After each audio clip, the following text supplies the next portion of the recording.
So again, I am Dani Hofscher from the Johannesburg Holocaust and Genocide Center. Very excited for this wonderful webinar, the second in our three-part series with the Posen Library and the Kaplan Center. Tonight's webinar, The Rise of Open and Hidden Nazism, Polish Jewish Reckonings with Danger and Powerlessness in the 1930s. Very excited for this to begin, and we're just going to wait. Probably it's just gone 7, so I'll probably wait about 2 more minutes and then we will begin. We do have quite a large audience this evening, so thank you for bearing with us. Again, please, if you haven't already, let us know where you are. I am in a rather chilly Johannesburg at the moment. I know some of you are joining us from America, from Israel, from China. We've got people from all over the world, and we're so happy to have you with us this evening, or morning, or afternoon.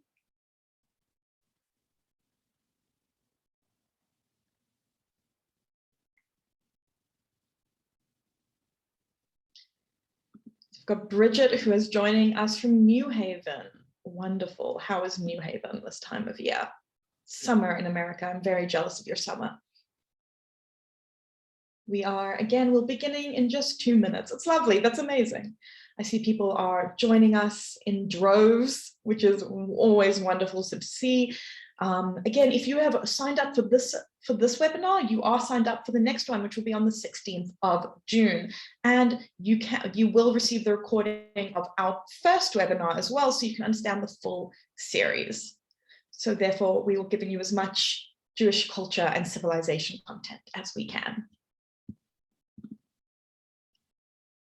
Hello from Joburg. Hello, Lynn. Lovely to see you and have you joining us again. It's wonderful to have you.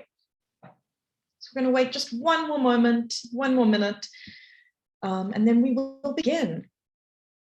So again, just for housekeeping, please keep your microphones on mute. Any questions or comments, write them in the chat. There will be time for Q&A at the end. So if you have any questions, you are more than welcome to. You are in fact encouraged to put them in the chat. If you do not want your face visible on a recording, you can turn off your camera. If you're happy to have it there, we're always happy to see it.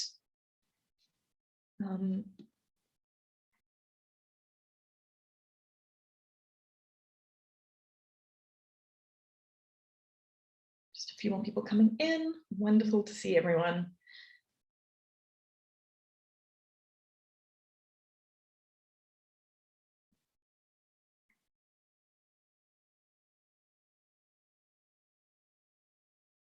So I think we are going to begin. So even though you've probably been here and heard most of it already, if you've been there, please excuse me while I do it one more time for the recording. Hello and welcome to this webinar, the second in our 3-part series with the Posen Library and the Kaplan Center. I'm Dani Hofscher from the Johannesburg Holocaust and Genocide Center. We are incredibly pleased tonight to bring you The Rise of Open and Hidden Nazism, Polish Jewish Reckonings with Danger and Powerlessness in the 1930s. We were going to be hearing from Professor Kenneth B. But first, it is my absolute pleasure to welcome Adam Mendelsohn from the Kaplan Center. He is a scholar, a gentleman, and a renowned expert in Jewish history and South African Jewry as well. So thank you, Adam, and the floor is yours.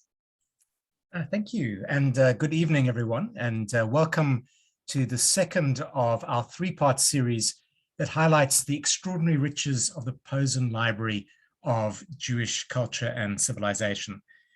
This series has been organized as a partnership between the Posen Library, the Kaplan Center for Jewish Studies at the University of Cape Town, and the Johannesburg Holocaust and Genocide Center.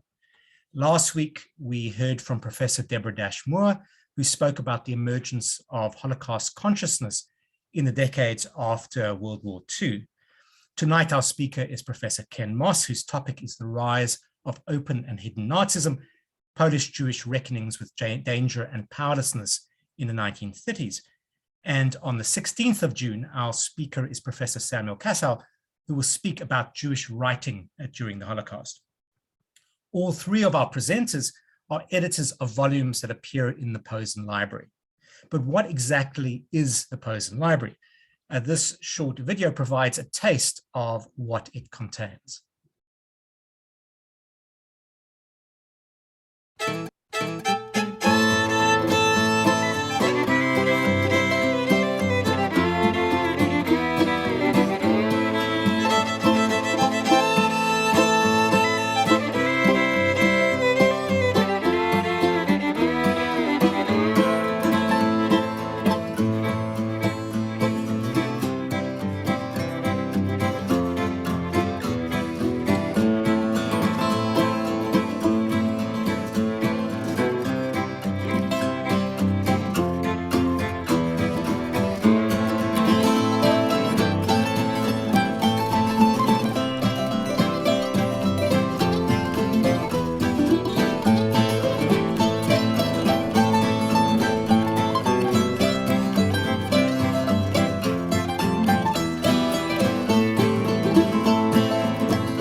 if you've not already done so, it is really worth spending time on the Posen Library site and getting a sense of the riches that these collections contain. And likewise, the site allows you to sort documents and to identify documents, find documents in a variety of ways. So please do head over there to take a look. Our speaker this evening is Professor Ken Moss. Ken is the Harriet and Ulrich E. Meyer Professor of Jewish History at the University of Chicago. He is the author of Jewish Renaissance in the Russian Revolution, published by Harvard University Press in 2009, which received the Sammy Raw Prize for Jewish Literature, and also the author of An Unchosen People, Jewish Political Reckoning in Interwar Poland, which has just appeared from Harvard University Press. Mazel tov to Ken. With Israel Bartal, he is co-editor of volume 7 of the Posen Library of Jewish Culture and Civilization, a volume titled National Renaissance and International Horizons, 1880 to 1918, which is forthcoming from Yale University Press. Ken also co-edited with Ben Nathans and Taro Tsurumi From Europe's East to the Middle East, published by the University of Pennsylvania Press in 2021. From 2014 to 2020, Ken co-edited Jewish Social Studies, one of the foremost journals in the field of Jewish studies. So thank you so much for Ken for speaking to us this evening.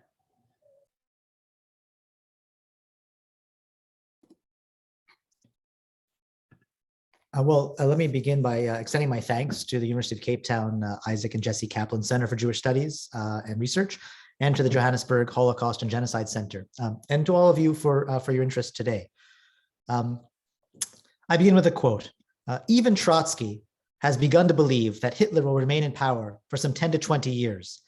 That which has happened in Germany, with its relatively small Jewish community, is only a hint of the catastrophe that will break out in those lands where Jews make up a population of millions. By the time the storms finally grow still, the Jewish people will be crushed and broken. This dark vision of the future that awaited Poland's 3 million Jews and their nearly 2 million co-religionists in Romania, Lithuania, Latvia, Hungary was not voiced in 1939 as German forces massed at the border, but in October 1933. The essay was published in one of Poland's few politically independent Yiddish journals by a Jewish university student calling himself Michal Oster. And Oster added to this grim vision a harsh message to his fellow Polish Jews. None of the political ideologies or tools that Polish Jews might be banking on to help them were likely to avail them of anything much. To those who urged Polish Jews to, quote, carry on the old politics, end quote, of fighting for Jewish well-being in Poland's parliament, municipalities, and streets, Oster scoffed. It was delusion to think that any variety of political effort by 10% of Poland's population could have much effect in how Poland or Europe would answer the Jewish question. Hopes for protection by the international community merited only, quote, a bitter smile at the naive ideas of the Jewish liberals who believe that the world is becoming more humanitarian, end quote. Was the answer then socialist revolution? Oster himself was a committed socialist, but he saw the approach of the two dominant forces in Polish Jewish socialism, the Jewish Labor Bund and the communists, an approach of unbudging class struggle politics, as akin to telling Jews to, quote, wait with our hands in our pockets until the social revolution comes, end quote.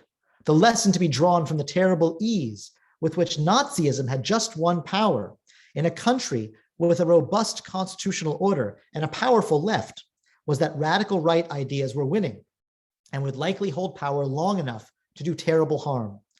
And Oster drew the consequences of his judgments thus, quote, if we take as given that we cannot hope for an improvement in Jewish life in the diaspora, we must seek another path. Oster's grim extrapolations about Jewish prospects and his lacerating skepticism about Jewish political capacities stand in profound tension with two images that dominate our histories of interwar Polish Jewish political culture. The first image, prominent in recent Polish historiography, frames the period up to 1936 as one of expanding horizons for Jewish integration in Poland.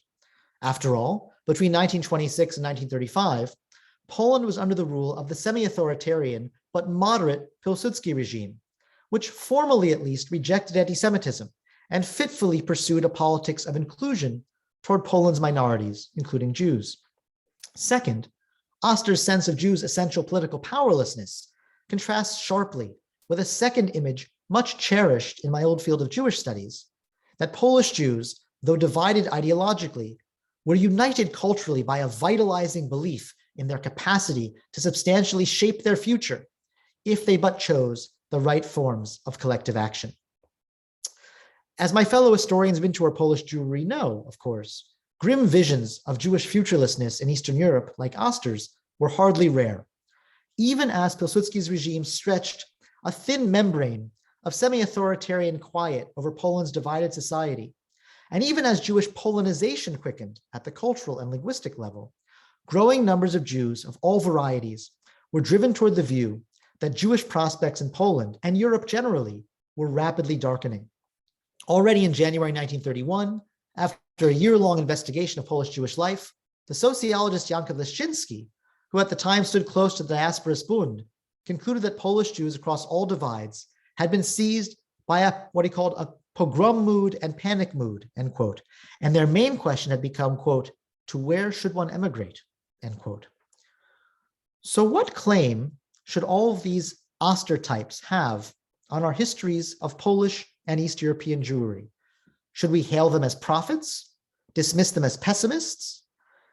What I came to see in my own research into the Polish Jewish 1930s, and what first began to convince me that there was a history here that deserved to be revisited and reimagined, was that among the Asters of Poland, many were anything but unreflective pessimists. They were rather thinking people, trying urgently to gain analytical traction on what was going on around them. In late 1933, Miriam Shalev, an emissary from Jewish Palestine's kibbutz movement, began to traverse southern Poland to help the movement get a handle on the influx of tens of thousands of young Polish Jews into Zionist youth organizations.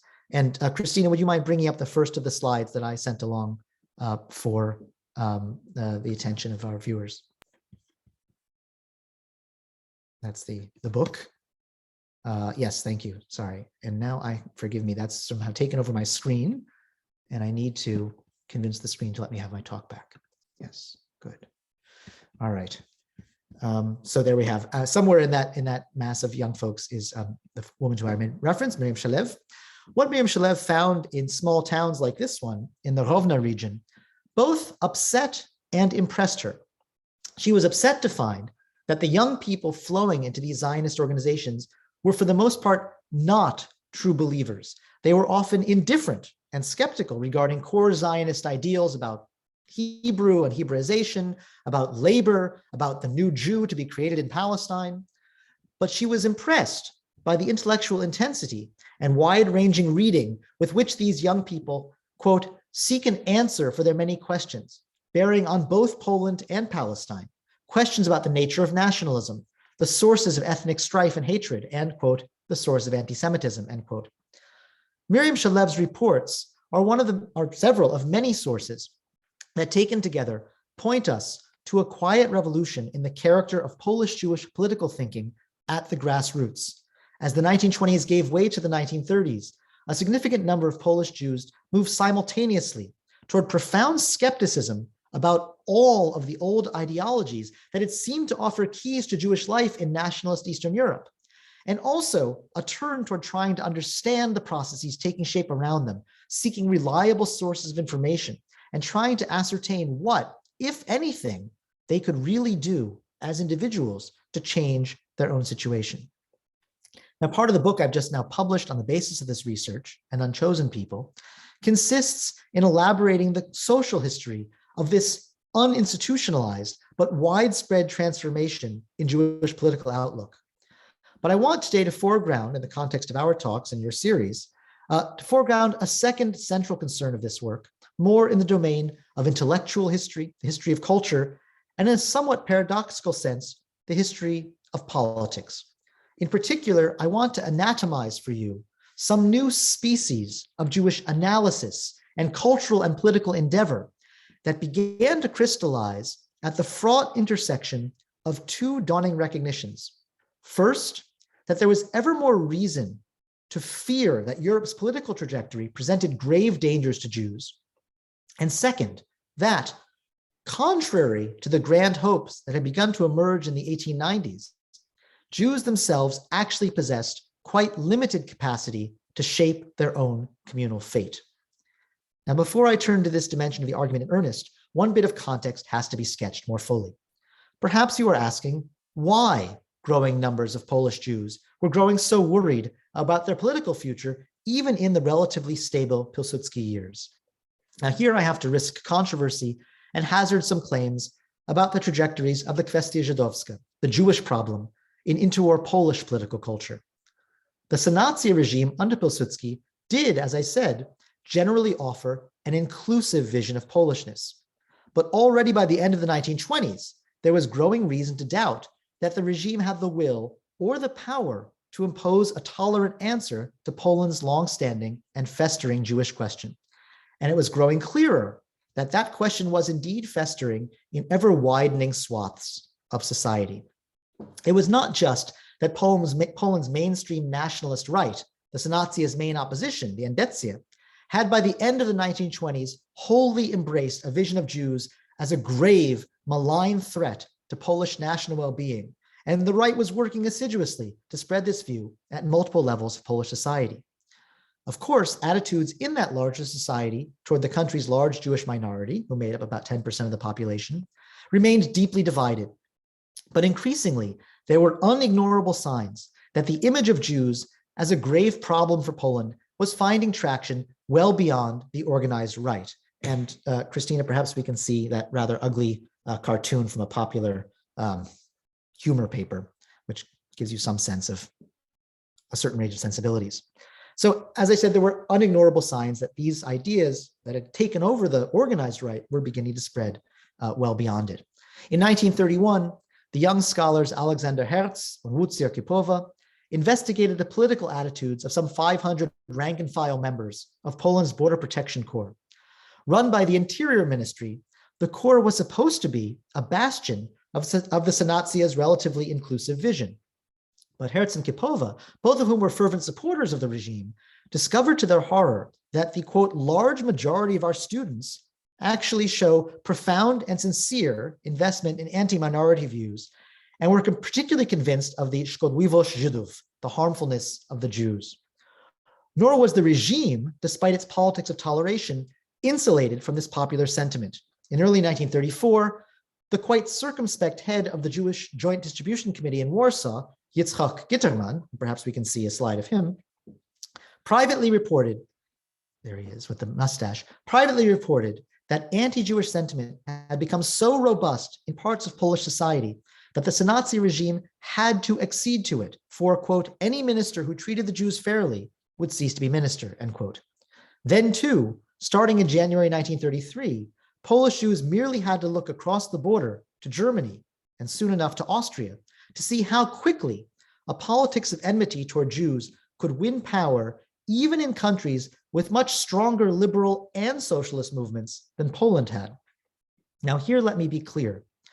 I am not making a claim about the unanswerable question, where would the Polish Jewish situation have gone had the Holocaust not transpired? I am simply saying that there were substantial reasons for Polish Jews to worry about their place in Poland's future well before Pilsudski's death in 1935. The kind and degree of danger was a key question for some Jewish historical actors. And if one agreed with Oster that Jews had little power to do anything much to avert whatever danger was coming, the question of what to do grew both murkier and more decisive. And this leads to a key point about the specific actors and thought to which I'll now turn. One starting point for all of those I'll focus on in the rest of our talk was the premise or the view that Jews had in fact quite limited capacities to affect the larger political circumstances that would determine their fate in Poland and in Europe as a whole. This view put the figures who populate the rest of my talk rather at odds with most of the movements that dominated Jewish civic life in Poland. There were many whose faith in Jewish political agency remained unshakable, like the Bundesleader Heinrich Erlach, who in 1934 wrote a pamphlet precisely to deny that the easy victories of the right in Germany and Austria bore any implications whatsoever for Poland's Bund's strategy. But I want to focus today on figures who were ready to wrestle with their most fervently held hopes and convictions in the face of disturbing developments.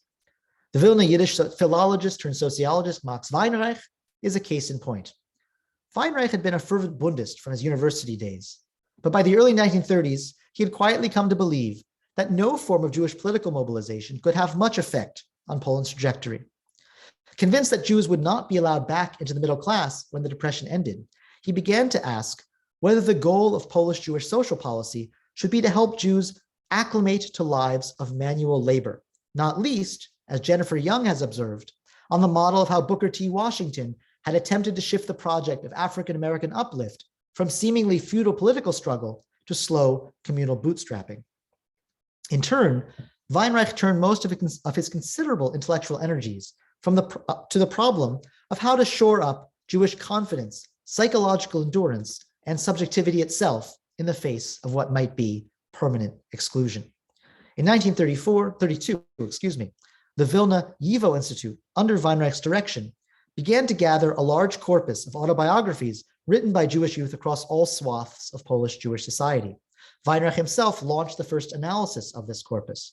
He was devastated, though not surprised, to find across the autobiographies the same thing that the aforementioned Yankov Leszczynski had seen in 1930, that numerous Polish Jews from every background had indeed come to believe that their Jewishness would deny them any chance at a decent future.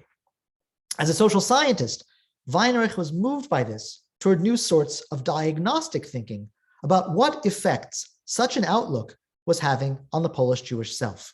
He gingerly began to theorize the possibility that Polish Jews were vectoring on a form of immiserated minorityhood, which he associated in fraught fashion with the African-American experience, and which he saw as emerging when a stigmatized community stops being able to believe in its own compensatory narratives. But Weinreich remained a fiercely committed diasporist, and diagnosis had to take a backseat to intervention.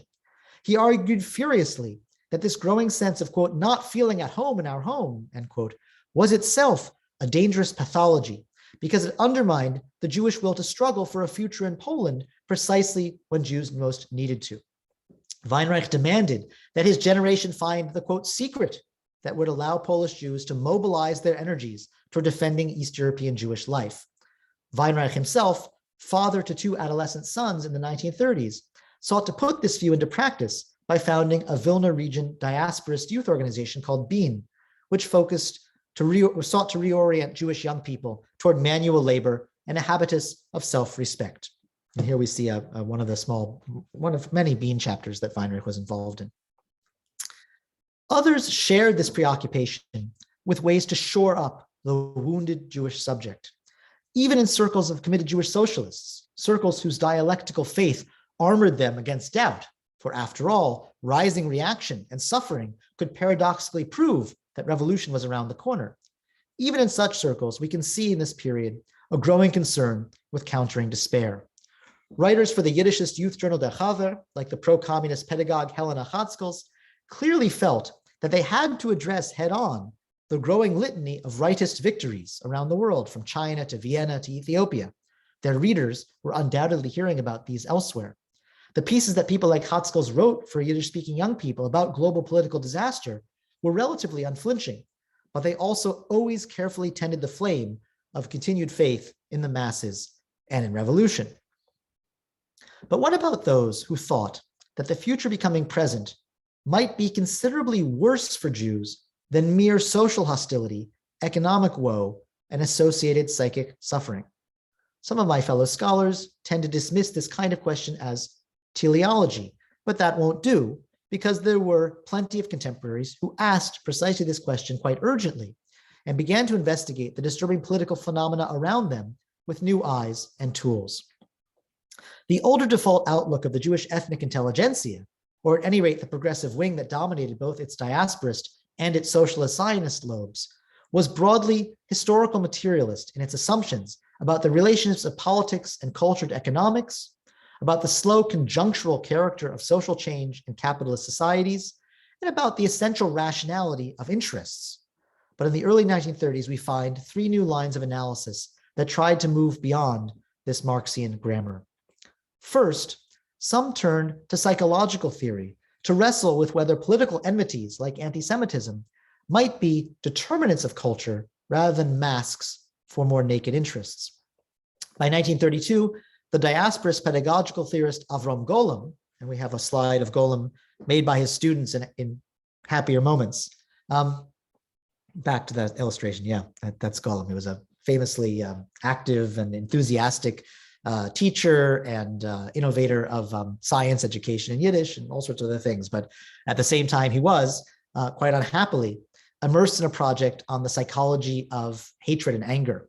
And he was wrestling by 1932 with a grim sense that modernity had greatly increased the human capacity to hate abstractions like whole groups of people, that such hate was absorbed at a largely precognitive level, and that this was the case with anti-Semitism in Eastern Europe.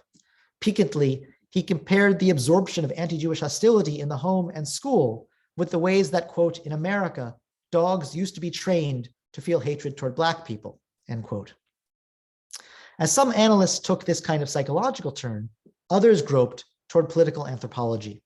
In a 1932 essay in the Polish Jewish journal Miesięcznik Żydowski, the Zionist analyst Ludwig Oberländer argued that the question of anti-Semitism in Poland had to be theorized in relation to nationalism's broader phenomenology. Quote, militant nationalism's drive to create unity and unanimity in the nation, end quote, compelled its proponents to attack the critical faculty itself and to seek mythologies that could produce pre-rational unities.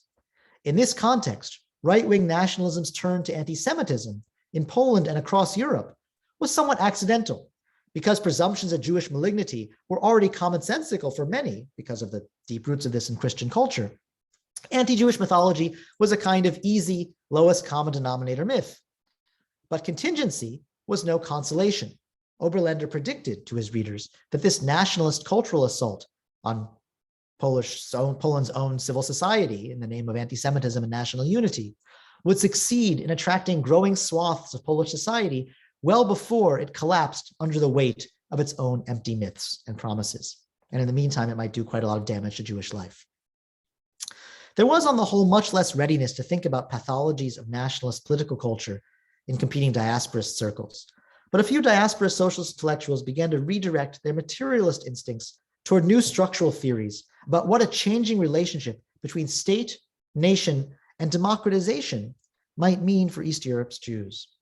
As early as 1928, the then diasporist activist Avrom Rosen argued that it was no accident that all the new states in Eastern Europe were converging on an economic politics aimed at driving Jews out of the middle class, regardless of the attitude of individual policymakers toward Jews. More important than any subjective hostility toward Jews was the interaction of economic underdevelopment with a shift toward populist understandings of the obligations of state to society and to nation. Especially in eras of economic desperation, democratization combined with the logic of nationhood, combined with new kinds of expectations of the state, would inevitably devolve into demands that the regime serve the real nation over some parasitic minority. Even a non-anti-Semitic regime like the Sanatsia would be made captive to a public growing ever more fearful and ever more demanding that the state intervene on its behalf against external and internal competitors and enemies. Another erstwhile diasporist, the aforementioned Leszczynski, and we have an image of Leszczynski as well that Christina showed us before, converged on the same sense that extrusion of urban middleman minorities was built into the nature of a state founded on service to the demos. However, here I want to highlight a second feature of Leszczynski's social analysis, his growing sense of the need to think extrapolatively about where the situation around Polish Jews was likely to go. He could not escape a growing sense that deep structural forces were pushing Poland and the nation state in general toward a politics of extrusion against minorities in general and middle-class Jews in particular. And that it was far more likely than not that Polish Jews, like other European Jewries, would soon be exposed to a sustained assault. Leszczynski shared Weinreich's view that Jewish communal despair was a destructive psychology, but his growing certainty that Polish Jewry would face grave danger in the coming years intersected with his sense that Polish Jews could do little to avert this future, to produce a deep instability in his own judgment of where political reason lay, perhaps in their sense of futurelessness, ordinary Polish Jews were actually being more rational than activists like himself still fighting for the East European Jewish future in place. Quote, and do the Jewish masses not feel that with the passing of the current humane generation and with the rise of a new younger generation for whom personal and national egotism, chauvinism, and cruelty constitute its fundamental makeup, do the Jewish masses not feel instinctively that with the rise of this new generation, there must come even harder and darker times, end quote. In other words, insofar as one labored under the weight of a sense that harder and darker times were coming, the Weinreichian response of turning toward communal self-help could seem like little more than, quote unquote, waiting with one's hands in one's pockets, end quote. Perhaps, instead, political rationality meant something harsher, some form of triage. In the rawest sense, perhaps it meant giving up on fighting for a Jewish communal future in Europe and trying to get out as an individual. This was a view toward which many Polish Jews seem to have been moving in this period. And for many of these, a series of factors fixed their attention on one possible alternative above all, on Palestine. In 1932, Britain opened up Palestine to unprecedented Jewish immigration for its own reasons. And the explosive growth of Palestine's Jewish community from about 170,000 in 1932 to some 360,000 by 1936 provoked a sea change in Polish-Jewish relations, not so much to Zionism as an idea, as to the Yishuv, Jewish community in Palestine, as a fact. Hundreds of thousands of Polish Jews engaged seriously for the first time with the possibility that the Zionist experiment might play a decisive role in their own future. And questions of judgment and indeed ethics also moved to the fore of Jewish thought as it wrestled with questions of risk and triage. What was the value of one's culture and identity as against other kinds of needs? What did the individual owe the community and vice versa? And under what circumstances could one rightly collect? Now, lest you think that this account of a bifurcation in Jewish political reason was a purely intra-intelligentsia discourse limited to a few intellectuals in Warsaw, let's say, let me introduce another voice from the grassroots alongside Oster, that of a 20-year-old from the small town of Bielsk, calling himself Benjamin Reich, Benjamin R. Benjamin read Max Weinreich's research on Polish Jewish youth attentively and actually sent Weinreich his own 40-page response. A uniquely rich source on political thinking at the Jewish grassroots, this response was also a counter-argument to Weinreich's stubborn diasporist insistence that Polish Jews could realistically hope for a decent future in place and that exitism was irrational. Benjamin himself was almost a diasporist. After a youthful flirtation with romantic Zionism, by the late 1920s, he rejected Hebraist ideals of Jewish cultural reinvention as irrelevant to Jewish needs, and he became a devoted consumer of Yiddish secular culture. And amongst his many interlocutors, he respected the socialist diasporist youth he knew as the most idealistic. But sometime in 1934, Benjamin nevertheless joined the Zionist youth pioneer movement, Hachalutz, quite openly to try to get one of the coveted immigration certificates to Palestine that Hachalutz could dispense to a small but non-negligible minority of its members. And here maybe we'll put up the slide of the Freiheit group in Chishev, people Benjamin's age belonging to an organization similar to the one he belonged to. I have no images of this young man himself. In this context, to Weinreich's charge that the Jewish youth's turn to Palestine was irrational, Benjamin offered a multi-layered dissent.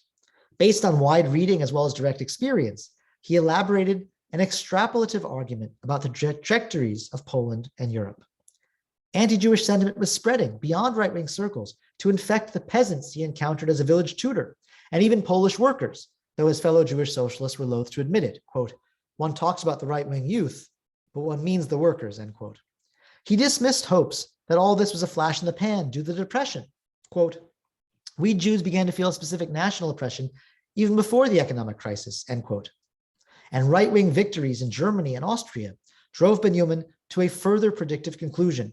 However much he, and quote, 90% of today's Chalutzim, and also the left Zionists and Bundist leaders would welcome a social revolution, the world has now entered a fascist era, end quote. Here then was a young person out in the sticks, reorganizing his account of political reason, both around a chastened sense that Jews had quite limited resources and around a predictive posture that both everyday social experience and global events suggested metastasizing dangers that had to be taken seriously. And von Neumann's case also shows something else, that a conviction of coming danger opened up possibilities of very different kinds of thinking about what was most rational for Jews to do. For Weinreich, the diasporist, national rationality meant trying to use everything the community had to maximize the good for Polish Jewry as a whole. Von Neumann's version shows that once one added in the relative certainty of danger coming down the road, the fact of limited resources dictated a different political realism. Here was his counter-argument to Weinreich's charge that the Palestine option was irrational. Quote, "It's true that the exit is too narrow and can't meet the needs of millions of Jews. The land of Israel can, however, be a partial solution for the Jewish question and meet the needs of hundreds of thousands. It's clear that only the social revolution can bring the full solution of the Jewish question. But in the meantime, let us use every means of salvation for thousands, especially given that the land of Israel can solve the Jewish question, at least in part. For the meantime, we don't have anything better than Zionism," end quote. And there was a second aspect of von Neumann's argument, which confronted both diasporist and Zionist ideologies, both diasporist and Zionist ethics, the ideals of Jewish nationalism as such, with an assertion of the individual's prerogatives over those of the community. Weinreich had mocked the choice of numerous young people to devote all efforts to seeking one of the scant emigration certificates to Palestine in the following way, quote, "A young man whom we've cited put it thus: Zionism calls to the Jewish youth, let he who can save himself. But the disproportion between wanting to and being able to leave the diaspora is so obvious that the Jewish youth's turn to Zionism has to be deemed a form of escapism. The turn to Zionism was irrational, that is, because Zionism could not possibly save the community as a whole. Von Neumann's response was that nothing could help the community as a whole. Palestine was the best option because it was the only one that could help even some. Quote, "No other medicines will be found, certainly not for the whole Jewish community," end quote. Von Neumann's fraught arguments about communal incapacity, emergency, and the need to choose ended up tying the question of Zion to two sorts of ideas of political triage. The individual might have to sever his calculus of needs from a community that could not be saved or helped, and he might have to choose between cultural identity and life chances. Other varieties of a triage thinking wrestled with whether prioritizing some partial Jewish rescue politics over other political and cultural investments was perhaps even a communal good. In the course of 1934, a growing number of formerly diasporous intellectuals and youth grew interested in reviving the moribund territorialist movement. Most of these territorialists aspired not only to find a territory that could resettle large numbers of Jews, but also cherished expansive cultural ideals. They wanted their new land to be Yiddishist and socialist. In this context, it is striking to find in the movement's own journal a dissent from this view by one of their own, the Yiddish poet Melech Ravitch. Ravitch, writing from Warsaw, believed that masses of Jews would embrace the territorialist ideal, but only insofar as it was kept simply about finding a land for desperate Jews. He cautioned his fellow territorialists, quote, "Should Jewish territorialism attempt to find a land adequate to concentrated mass immigration, then we can manage to find such a land, then we can talk about cultural problems and also about socialism. The practical need of Polish Jewry was so great that questions of culture and social politics had to be deferred." And this brings us back to Leszczynski, who went one step further. When territorialism was refounded, all of its adherents expected Leszczynski, a leading territorialist in his youth, to take a leading role. Instead, in 1934, he declared for Zionism and rejected reviving territorialism, in part for fear that it would draw resources away from building the Yishuv. His reasoning is striking. When Zionism had consisted of a few thousand Jews a year going to Palestine, it had been legitimate to see it as a waste of communal resources. But since 1932, the Yishuv had shown itself capable of 10 times that absorptive capacity. And the prospects of diaspora Jewry were different too. Leszczynski thus concluded, quote, "It is now 1,000 times more difficult for territorialism than it was years ago to justify its call to turn aside from the concrete territory called Palestine, which has not only performed miracles regarding the transformation of the Jewish soul, but has also performed the miracle of miracles, made possible the migration of 50,000 Jews in a single year," end quote. Here was a sense that it was too late to start over from scratch, even if more capacious and less contested territory than Palestine might theoretically be found. If this era pushed some Polish Jews to new views about the limits and real capacities of Jewish politics and pushed them toward exotism and Zionism, it also began to push others, including some who remained in the diasporist camp, to new clarity about the limits and capacities of culture. Among the preoccupations visible in diasporist cultural thought by the mid-1930s was a deepening interest in what sorts of aesthetic experience, particularly, might help the suffering modern Jewish subject bear up in the face of deepening woe. In 1934, readers of the Lviv journal Przegląd Społeczny could find the Yiddish-Polish poet Deborah Fogel investigating what kind of children's literature might help rescue the contemporary child's subjectivity from the alienating present. Fogel hailed works that in their imagistic richness could help instill in European children what she called the, quote, legend of pacifism, leading them to the conviction that they were more like, quote, distant Indians, Negroes, or Arabs than unlike them. And that same year, the rising star among a cadre of talented young Yiddish poets in Vilna, Chaim Grade, began to try to produce a poetry that would directly counter Jewish despair itself. Poetically, Grade's key move to counter his readers' despair turned on an audacious and strange mythicization of natural evolution. And here I read from my translation of Yo, his credo poem of the mid-1930s, quote, "A bridge of eons becomes a rainbow thrown from my window to the woods. The animals, my forefathers, with amazed eyes, sniff carefully my newfound form. They caress me with hot teeth and sharp claws. For generations we struggled that you should come to be," end quote. For Grade, this revelation that he is not a fallen creature, but the attainment toward which all of nature had been working all along, was meant to offer what he himself called a kind of psychic healing for his readers, the tight-knit Yiddishist youth of Vilna.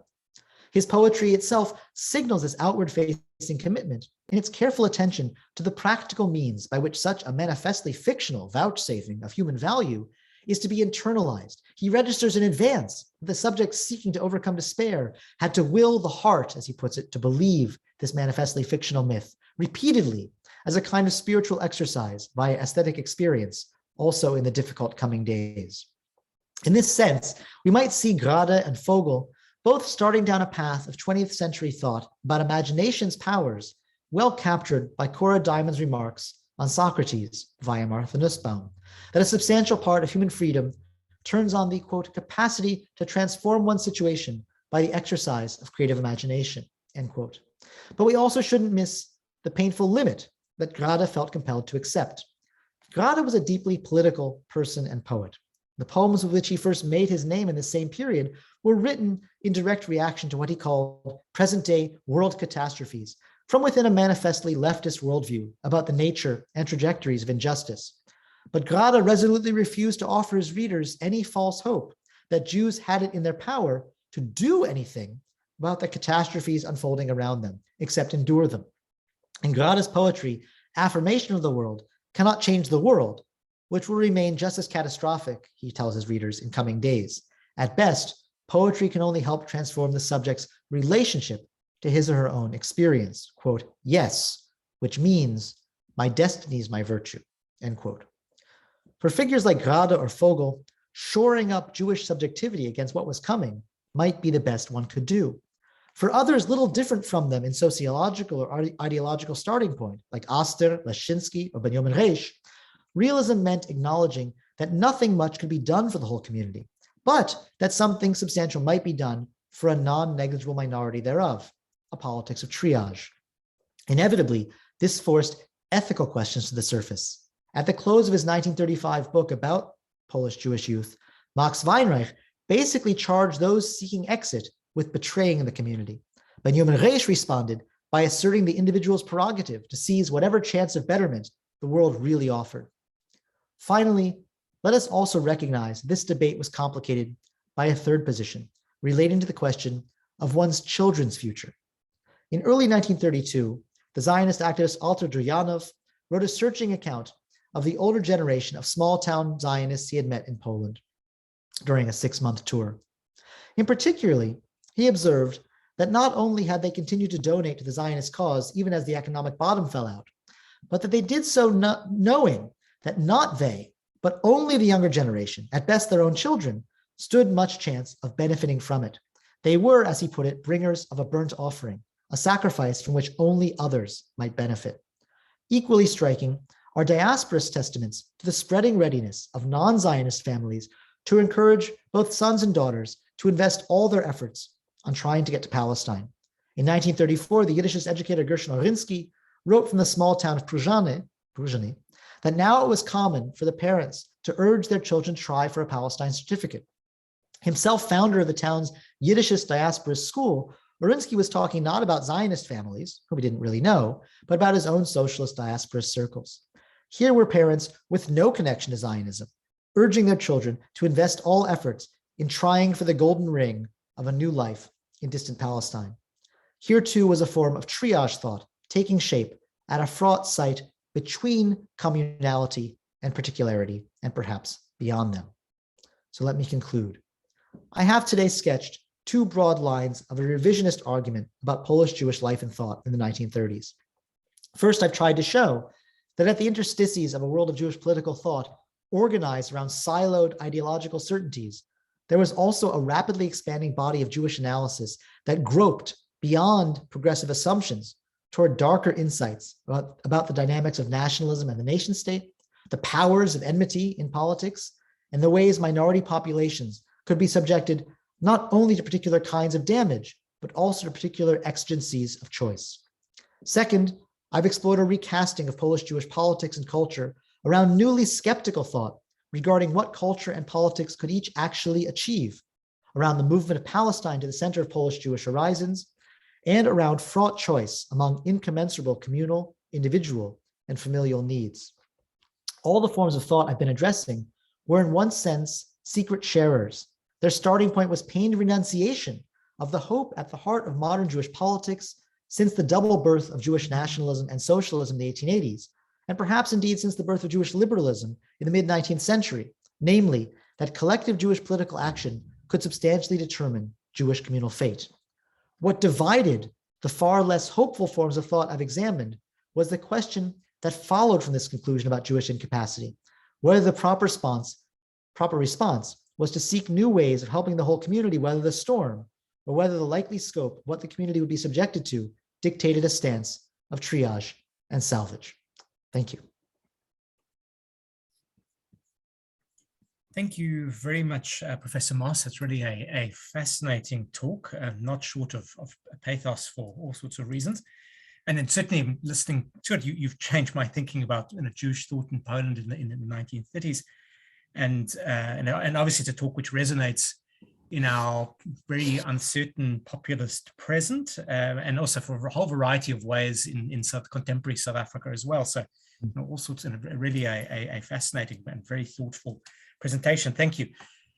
A reminder to our audience of two things. One, please, we'll have time for questions now. So either write your questions using the chat function or raise your hand virtually, and I'll call upon you. But also another reminder, which is that Ken's talk has given you a foretaste of his new book, An Unchosen People, Jewish Political Reckoning in Interwar Poland.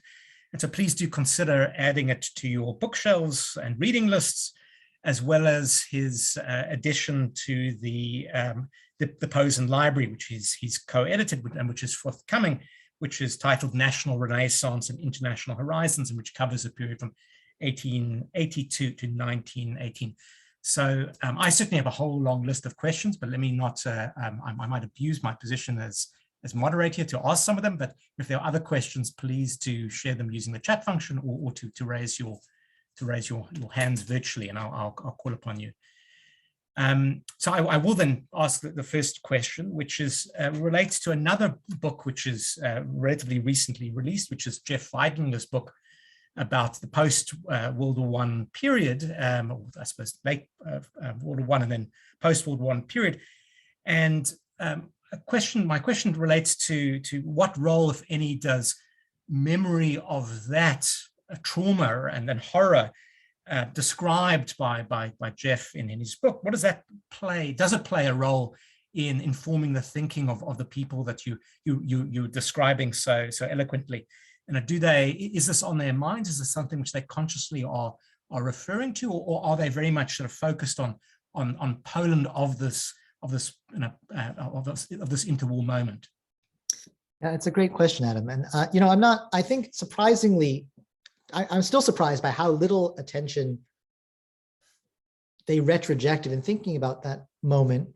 I think there's several ways to think about this, but I think the most important might be simply that the 20s brought a kind of a sense that there had been a genuine reset, or at least that was a reasonable way to read the tea leaves. At any rate, it brought a different set of problems, and problems that really had more to do with how robust political institutions were. I think a lot of Polish Jews in the region fairly reasonably saw the sort of read the horror of sort of being exposed to this kind of violence, unprecedented violence, as far as Jewish experience went in that region in 1918, 1920. Read that largely in terms of exposure to sort of a situation of chaos. A situation in which Jews were hefker, exposed to any passing army or band of peasants, and that's an accurate account. Of course, there were other things going on as well, including the gestation and emergence of a much more recognizable 20th century anti-Semitism. But for whatever reason, it's not the point of reference for the figures I'm thinking about, and it's really only in the case of this figure Leszczynski that you begin to see him ask whether the war years were at some level a kind of hitherto unacknowledged generator of a new kind of political culture. But even in his case, he's much more focused on the emergence of a much less sentimental and much less liberally minded second generation of nationalist leaders in the successor states, Poland, Lithuania, Latvia, what have you. He does have sort of visions of violence. Another way to answer that might be to say, I think there are figures that I didn't address in this talk, but quite intentionally that I don't address, who in general thought in sort of mythopoetic terms about, the barely suppressed or unresolved and still present possibilities of terrible violence. They may look to us prophetic, but they never really offered an analysis. They just sort of had this sense that things could always be much worse and likely would be. So you think of a poet like Aaron Seitlin, who in 1933 writes a poem about, they're going to gas us, right? I mean, it's not twinned with an analysis of who they are or under what circumstances. I deal with it a little bit in the book, but you could argue in some sense that there is an awareness of maybe a repressed awareness of the kinds of violence that can emerge. But for the most part, the figures I'm looking at were much more concerned with groping their way toward an analysis of how states with constitutions and liberal orders and some structure of rights for minorities could go sideways very quickly, or societies committed to, broadly speaking, civic ideals could lose those. So your reference to the sort of populist moment, I think, is unfortunately very, very apposite. A question from Carolyn, which is in essence about the penetration of this despond which you described, into broader society. So what strategies do you see in terms of individuals trying to adapt and to survive? I mean, are there? I mean, you've cited some examples, but are there others of poetry or other ways of expressing this sort of, I suppose, sense of crisis, which and beyond this sort of intellectual elite that you've described, is it a broad phenomenon? Yeah, it is a broad phenomenon, and as I said in the book, if one is interested sort of in thinking about these things from the bottom up, if that's the right term, there are several chapters devoted to that very question. I tried to give you at least some sense of that by focusing so extensively on this figure Benjamin Reisch, who is, I mean, he really is a kid from the provinces, writing in the provinces. His never published anything. His material is wonderfully he sent his one of these autobiographies as part of that 1932 and then 34 and then again 39, but 34 in this case 34 call for autobiographies by the Evo Institute. But he also sent wonderfui his 40-page reaction, a second document, to Max Weinreich's book about Polish Jewish youth called Der Weg zu unserer Jugend. And Weinreich preserved it in his archives, and Weinreich's archives survived, as did Weinreich, who happened to be, to his good fortune, out of the country, out of Poland, out of Europe in 1939-40. at any rate, so yes, there's quite a lot of attention to how ordinary people, particularly young people, wrestled with this sense of despond.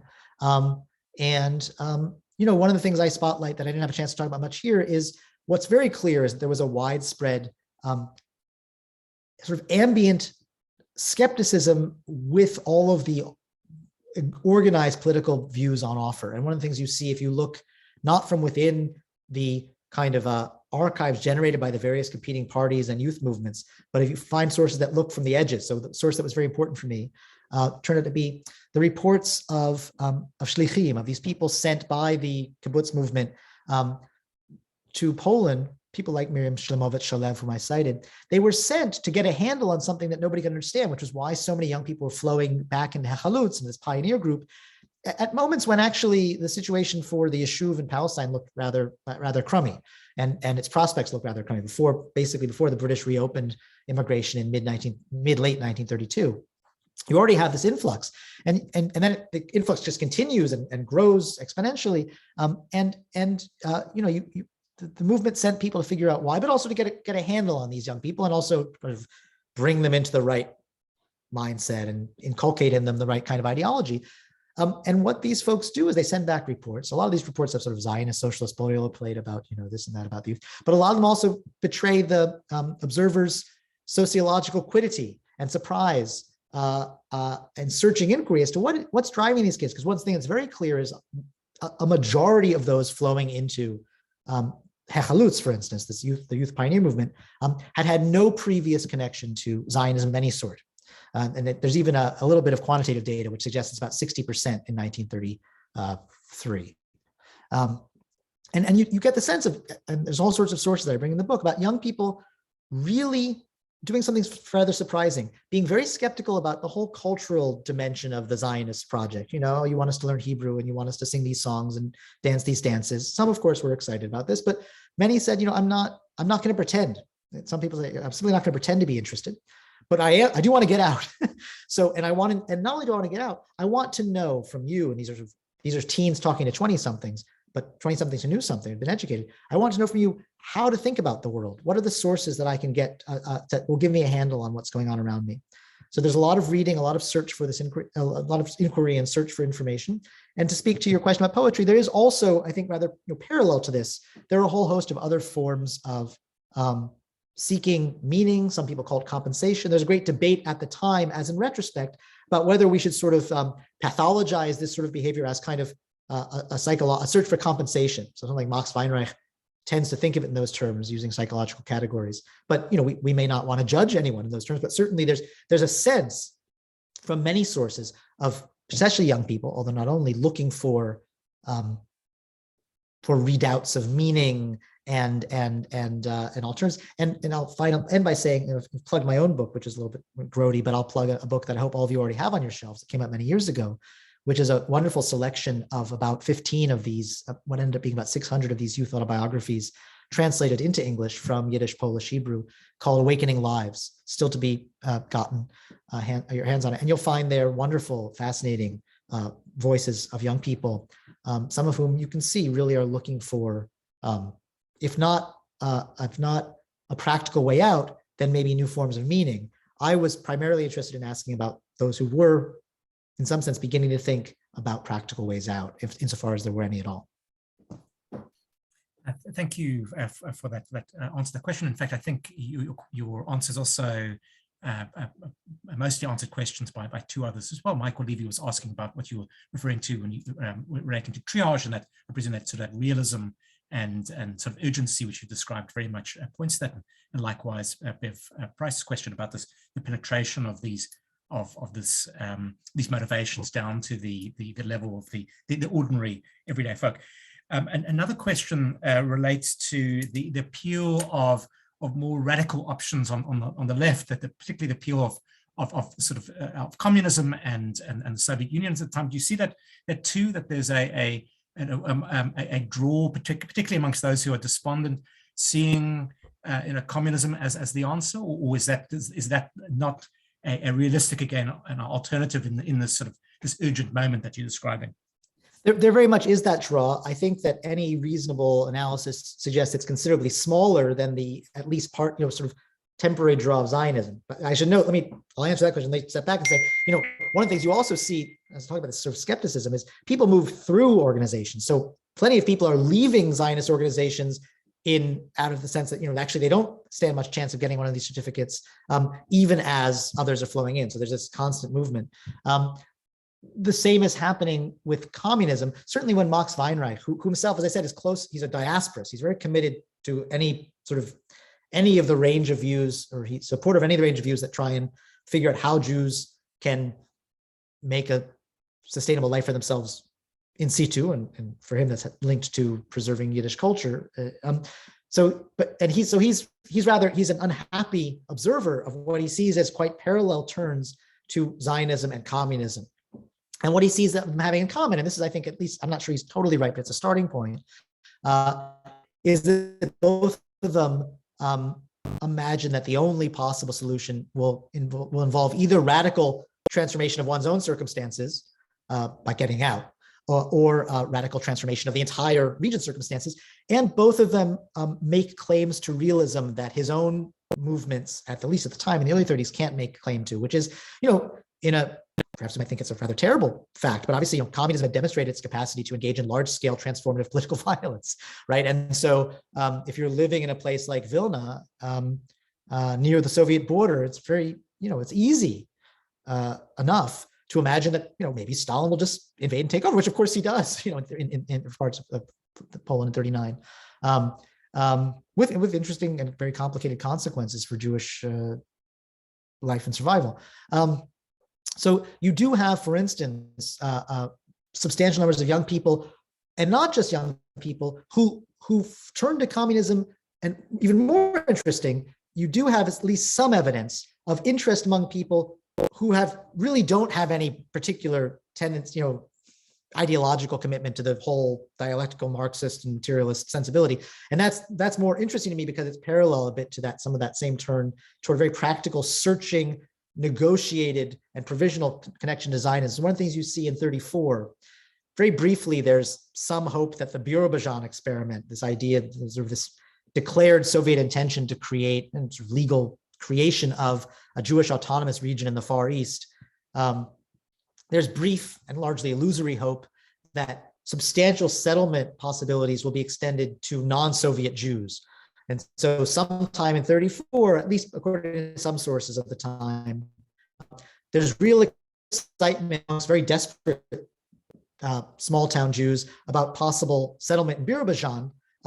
And one, I think, really striking source, I mentioned that source at the very end by this figure, again, very much a grassroots figure, this figure Orinsky is from a small town of Przani, who talks about how the youth is flowing into these Zionist organizations. Actually, what he says is considerably more complicated, more nuanced. He says, mostly they're going to Zionist organizations. And this will come back to someone asked about South Africa, actually, and this will speak to that as well.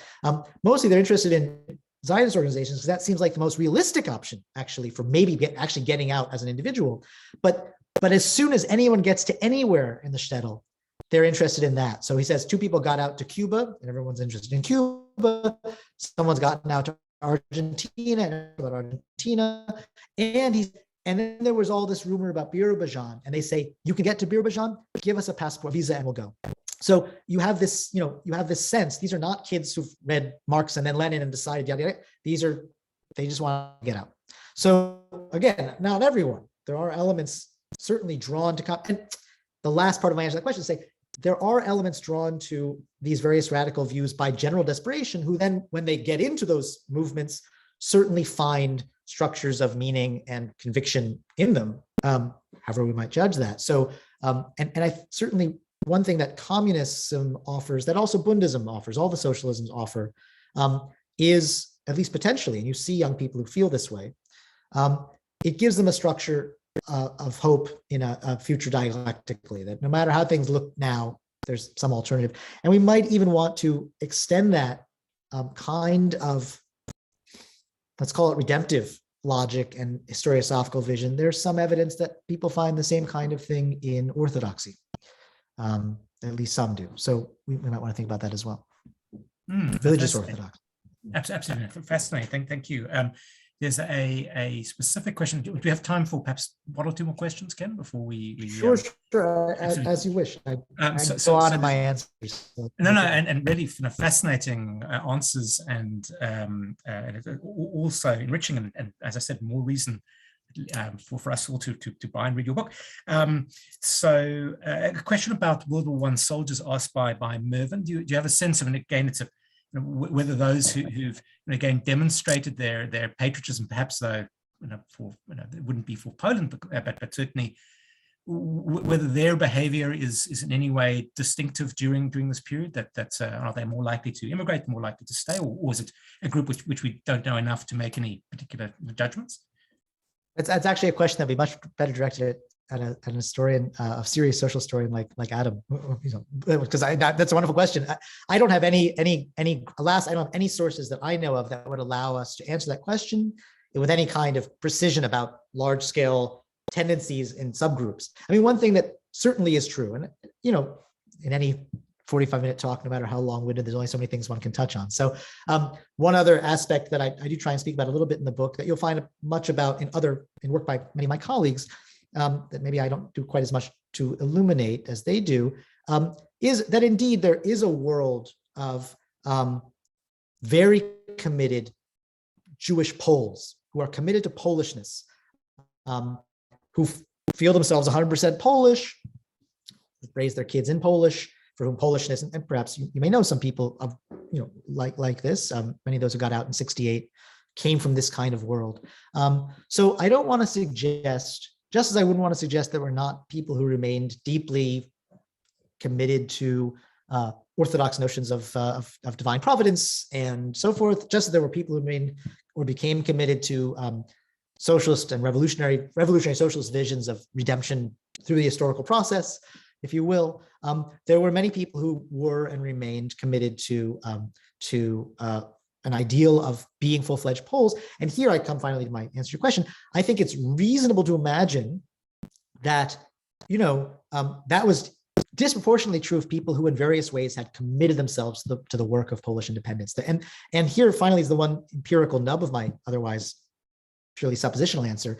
There was a Polish Jewish veterans organization, which was completely, as far as I can tell anything about it, completely in that world of, what we call West European style Jewish, assimilated Jewish patriotism. We've shed blood for this country. We are 100% committed to this country. We don't want to be anywhere else.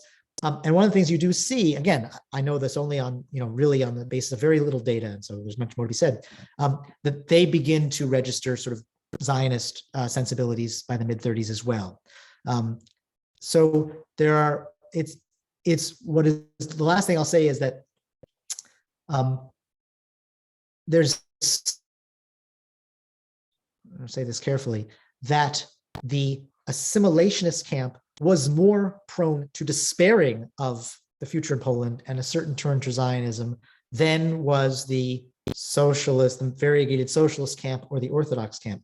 We might think about that insofar as it's true, it might have to do with more sort of sociology than ideology. I mean, people who are Polonized could see and hear and feel daily anti-Jewish sentiment more acutely than people who are largely insulated from it. I mean, it's not really clear what a Hasidic young person in some central Polish city, how much interaction they had with Gentile peers, either nice or unnice. So, there's ways in which to think about that, but it does seem like, A, there was quite a lot of sort of commitment to Poland in a substantial minority community, but B, that was in no way a filter against taking the sort of encounter with a dangerous future seriously. Thank you. We've already gone over our time, so I'm just going to ask one last question before thanking you again, Ken. And that's a question really about the degree of parochialism, because we obviously see this through a post-Holocaust lens, and where Germany is at the center of our thinking. But to ask you, how central is Germany and the rise of Nazism and the activities of the brown shirts and otherwise, how central is it to the thinking of those you're writing about in Poland? Are they very much focused on the the Polish, what's familiar to them, all the worrying signs within Poland itself, or is Germany a constant reference point for them? I think whether it's a constant reference point, I don't know, but it certainly becomes more and more a reference point. And there's no question that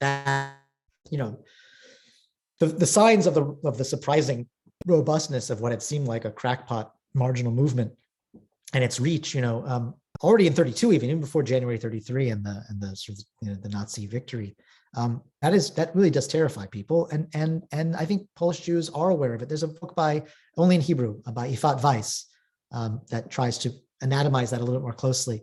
But I think certainly the analysts that I'm looking at, they're trying to understand Nazism's victory is for them arresting, because of their assumptions, which were correct in some ways, about the degree to which Germany was actually more insulated against this sort of thing than the new and still fragile East European states. So I think it does become a real spur to thought, or at least to sort of spurs the worries and the sense that one's own categories with which people had entered the 30s are just not adequate to understanding what might be coming down the pike. Thank you again so much for that really wonderful talk, and also this sort of rich Q&A session as well. So really sort of all sorts of fascinating insights from you. Just a reminder that Professor Moss's book, which is newly published, is called An Unchosen People, Jewish Political Reckoning in Interwar Poland, and also that his co-edited volume for the Posen series, which is forthcoming, is called National Renaissance and International Horizons, and covers a period between 1880 and 1918, and one of the questions on which we didn't get a time to answer specifically about exactly this, about the premonitions and of some of the troubles that you allude to in your talk and in your Q&A as well. Also, a final reminder that the third and final talk in the series is on the 16th of June, and Professor Samuel Kassar will be talking up to us about Jewish writing during the Holocaust. And so thanks again to Professor Moss, and also thanks again to our very international audience who've joined us from all over the world. Thank you so much, and we look forward to seeing you again on the 16th of June. Thank you and good night, everyone. Thank you.